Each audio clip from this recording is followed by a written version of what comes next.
Mettre à chauffer 2 cuillères à soupe d'huile de pépins de raisin, verser 60 g de maïs à pop-corn, couvrir et cuire sans cesser de remuer le temps que le maïs éclate totalement.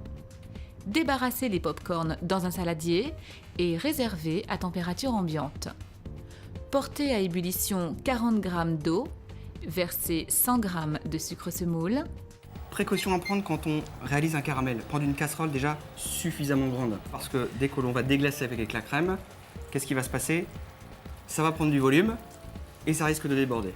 Chauffer le caramel sur feu doux. Alors là, on va attendre doucement. Faut pas chercher à aller trop vite, Oui, caramel. Faut pas, parce qu'on fait du caramel, on croit qu'il faut mettre le feu à fond. Non, au contraire, il faut qu'il aille assez doucement pour être d'une couleur bien uniforme. Bien uniforme. Autrement, il aura des goûts amers. Voilà. Porter 60 g de crème liquide à ébullition, puis stopper le feu. On porte la crème, on va déglacer avec la crème, on la porte à ébullition. C'est pour éviter justement qu'il y D'avoir ait des projections aussi, d'avoir un choc thermique entre une masse qui est chaude et une masse qui est froide.